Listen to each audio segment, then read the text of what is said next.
हरिओम.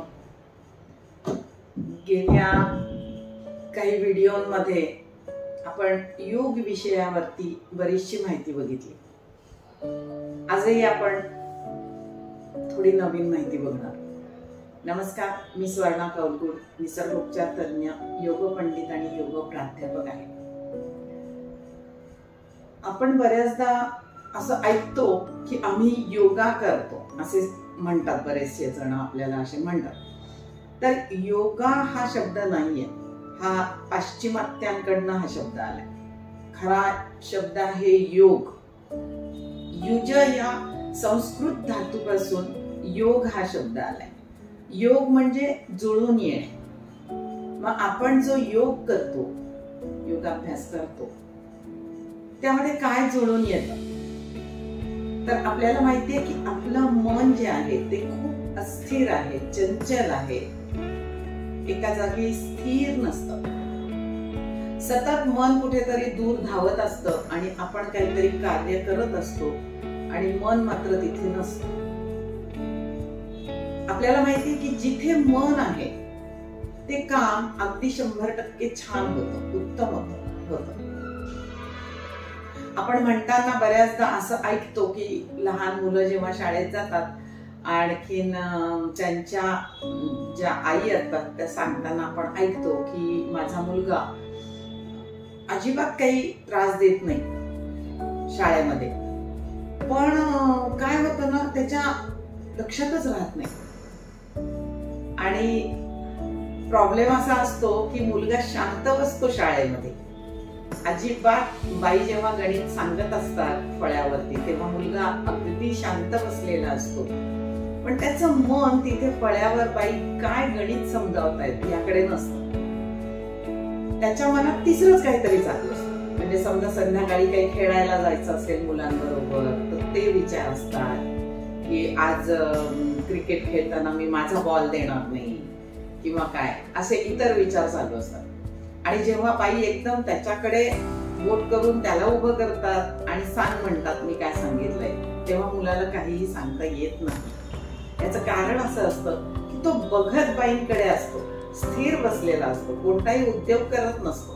पण मन त्याचं जे समोर चाललंय तिथे नसतं आणि त्यामुळे जे समोर चाललंय ते बिलकुल त्याला काही कळलेलं नसतं.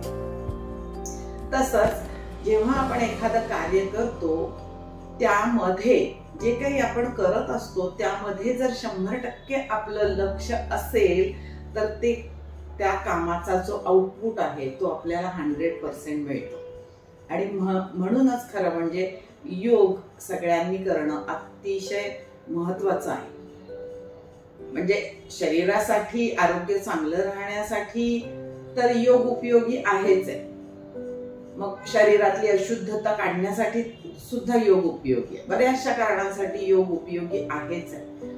पण आज आपण धावपळीच्या युगामध्ये जेव्हा बघतो की शारीरिक आजारांबरोबर मनोकायिक आजारांची संख्या वाढलेली दिसते, तर त्यासाठी आपल्याला योग फार फायदेशीर आहे. तर अगदी सुरुवातीला जेव्हा आपण योग वर्ग सुरू करतो त्यावेळेला प्राथमिक स्वरूपात आपलं मन आणि शरीर जुळणे, किंवा आपलं मन जे बाहेर धावतंय, आपल्या पंचज्ञानेंद्रियांच्या खिडक्यातून जे मन सारखं बाहेर जाते ते अंतर्मुख होतं, आतून बघायला शिकतं आणि मन आणि शरीर एक होतं. तर हा बेसिक जो सुरुवातीचा फायदा आहे, जो की खूप मोठा आहे खरं म्हणजे, तर तो आपल्याला मिळतो. त्यामुळे योग करणं हे खूप महत्वाचं आहे. त्यानंतर अजूनही पुढचे फायदे आहेत. म्हणजे प्राथमिक स्वरूपात जसं मन आणि शरीर जुळतं, तसंच पुढे जाऊन अजून जेव्हा आपण प्रगतची साधना करायला लागतो त्यावेळेला मन आणि आत्मा जुळणे, त्याच्यानंतर आत्मा आणि परमात्मा जुळणे. जसा आपण बहिरंग योगाकडून अंतरंग योगाकडे जायला लागतो त्यावेळेला आपलं मन अंतर्मुख व्हायला लागतं, स्थिर व्हायला लागतं, एकाग्र व्हायला लागतं. त्यामुळे आपली आत्मशक्ती वाढते. तर असे जे काही पुढचे अजून जे फायदे आहेत ते आपण येणाऱ्या काही व्हिडिओमध्ये तो अभ्यास बघणार आहोत. पण अगदी प्राथमिक स्वरूपात आज आपण हे समजावून घेतलं की योग म्हणजे काय, तर जुळून येणे. आपल्या त्रिवेणी योग व निसर्गोपचार केंद्राचं जे फेसबुकचं पेज आहे त्याच्यावर गेले काही व्हिडिओ आलेले आहेत वेगळ्या वेगळ्या विषयांवर. ते जर बघितले नसतील तर नक्की बघा. आवडले तर नक्की लाईक करा, शेअर करा, फॉलो करा.